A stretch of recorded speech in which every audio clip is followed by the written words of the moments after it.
Rob and Diana Jensen, what can I tell you?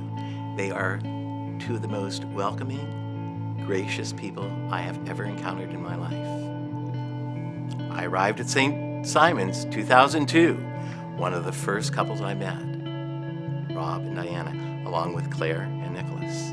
So it was really wonderful, and they were absolutely supportive of me when I first arrived. And being new is not always easy, but they made me feel right at home. Rob and Diana are generous, warm, philanthropic people.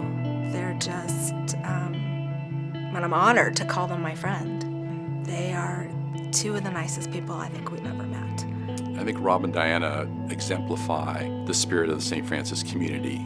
They came to school, they sent their children to the school, they are positively engaged in service to the school, being involved, volunteering, being on the board of directors. Even after their children have graduated from St. Francis High School, they have remained a vibrant part of the community in that belief that St. Francis can always be better, that St. Francis can go to the next level. Diana, much like Rob, all you gotta do is give her an idea and she goes with it. I actually had the privilege of working with Diana first. We were working on a president's dinner and we had the idea of throwing a wine tasting party for the Grahams, and we didn't know how to do it. And we called Diana and she was right there on the spot to tell us what we needed to do, how to pull off this idea we had. And it really was a pleasure to work for her. It wasn't until years later that I really got to know Rob, serving on the board with him. But together, I think they'd do anything that St. Francis asked. I think Rob was a natural pick to go ahead and be asked to come on the board of directors with his Holy Cross background as a graduate, with his business acumen that he's used to make Testarossa not only a great winery, but a great business, and blended those together to help serve the students and to help the finance committee make some decisions that are sometimes often very difficult, but have to be made in the best interest of the school, the community, and the students. And I know Rob was at the forefront of that. Rob's a quiet voice at the table. He sits back and sort of takes it all in, but his voice is different from those of us who are just parents or parents of alums, because he is that alum. And so kind of when he speaks, he's got really something to say that's important, and you take heart of that. You really do. I've been fortunate enough to be invited to Rob and Diana's house, and I've been fortunate enough to go to Testarossa Winery, and there really is no difference how they treat either of those venues.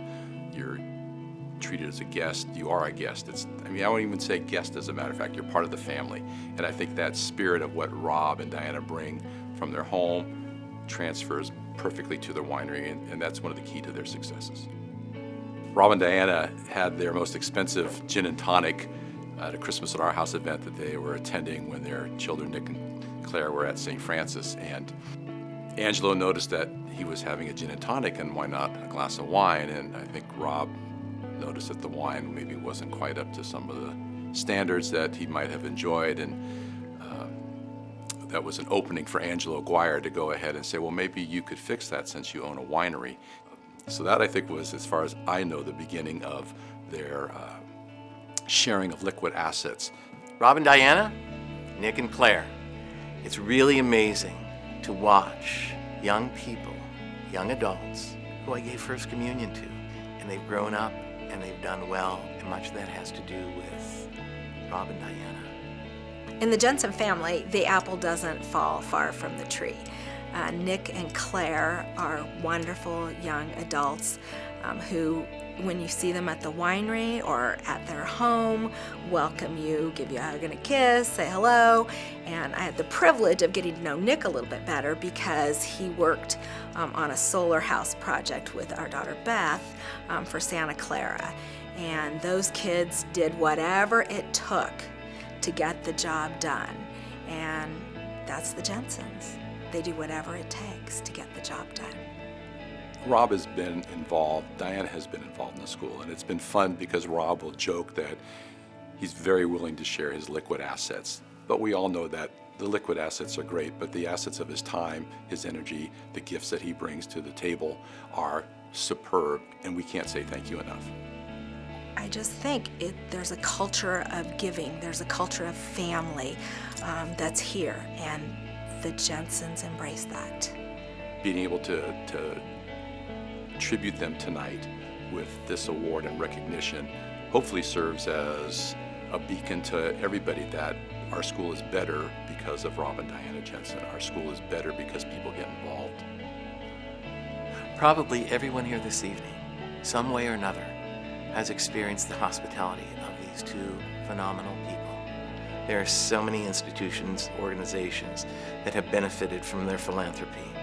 And you know what? Rob and Diana, I want to say thank you to you from all of those people, known and unknown. Thank you.